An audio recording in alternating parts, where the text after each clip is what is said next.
Annie, the Dark Child.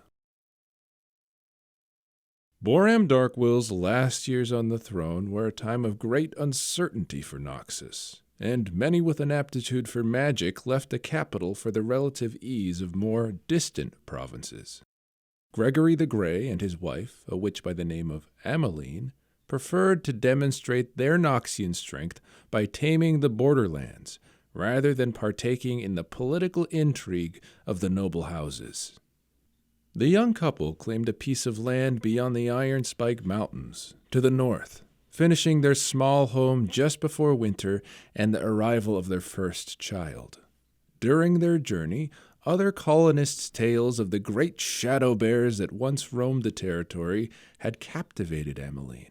Now heavily pregnant, she passed the time sitting near the fireplace, creating a toy version of the protective creatures. Just as she finished sewing the last button eye on the stuffed bear, the quickening of labor overcame her.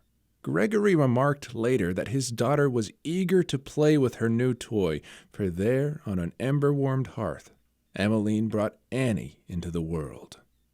When Annie was still a toddler, she and her father took ill.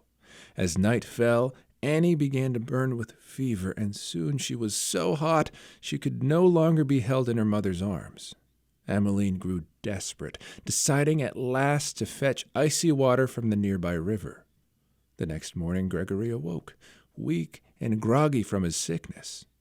In the crib, a now healthy Annie played with her stuffed bear, Tibbers, but Ameline was gone. Naively, Annie believed her mother would one day return. Gregory would often find the girl sitting in her mother's rocking chair near the hearth, hugging Tibbers and staring into a crackling fire, where he was sure there had been nothing but cold ashes. He chalked up these slips of the mind to the burden of parenting a child alone. Years passed, bringing more colonists to the region, and in time, Gregory met Leanna, a woman seeking a new life outside the capital with her own young daughter, Daisy. Annie was eager for a playmate, but spoiled by the indulgences of being an only child, so acclimation to her new stepfamily was difficult.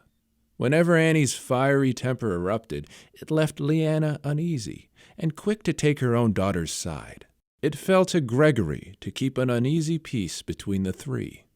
Unused to the dangers of the untamed borderlands, Daisy's playing ended in catastrophe for the family. Leanna, of course, blamed Annie for the loss of her daughter, focusing her rage and grief on her stepdaughter's most prized possession, Tibbers. Annie was horrified as the last physical memory of her mother was threatened. The girl's terror grew to an unbridled rage, releasing her latent and powerful pyromancy, and the stuffed bear was brought to life in a maelstrom of protective fire. When the flames died down and the swirl of ash settled, Annie was left orphaned and alone.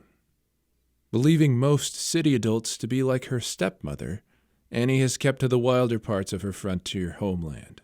On occasion, she will use her disarmingly adorable exterior to be taken in by some pioneer family long enough to be offered new clothes and a hot meal. However, fire and death awaits anyone foolish enough to try parting Annie from the stuffed bear at her side. Kept safe by Tibbers, she wanders the dark forests of Noxus, oblivious to danger, and the dangers posed to others by her own unchecked power, hoping one day to find someone like her to play with.